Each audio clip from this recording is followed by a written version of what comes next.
យេពូតុយមកហើយពូតុយមកហើយសុកខ្មែរមើលមិនពូតុយផ្លែអង្គុយនៅឯងនៅឯស្រុកដូចមិនទេខលហៅមិត្តភ័ក្ដិនៅទីក្រុងយើងសារ៉េគ្នាចេញពីខេត្តចូលទៅក្រុងគ្នាអ្នកភេព្រោះគ្នាកំពុងសារ៉េថងដាក់ម៉ានីគ្នាចេញពីខេត្តគ្នាលុយមកបែបតែរឿងលុយគ្នាឯងចាយមកចែកចាយកុំសំណងគុំលុយសងកុំកិនវានងទៅជាមូលហេតុស្រូវមួយបេឯងលក់100000បើសិនលក់ច្រើនទៅយើងចាយចែកសុខលើរូងឯងរកលេសបាយសម្រាប់គ្នាវិញគ្នាឲ្យមួយវ៉ៃបងស្មងធីមនៅកន្លោះមិនចេះញេះញោះធីមបងមកពីខេត្តអត់លុយក្នុងកុកមានលុយក្នុងថងអានឹងស្ទីលបងស្ទីលចាយនៅខេត្តពេលមកជួមុំពេលមកដល់ក្រុងមានអារម្មណ៍ថាចង់លួដីនៅខេត្តបតុយចូលក្រុងកាត់លងសុងជី Lamborghini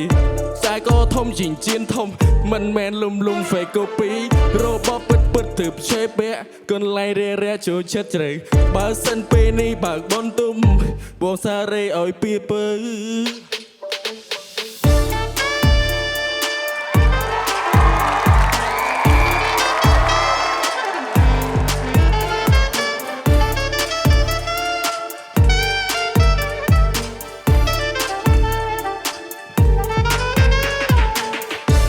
រៃស្រមនាងឯងដូចមិនទេខលហៅមិនភ័ក្រនៅទីក្រុងហេយើងសារ៉េគ្នាចេញពីខេត្តចូលមកក្រុង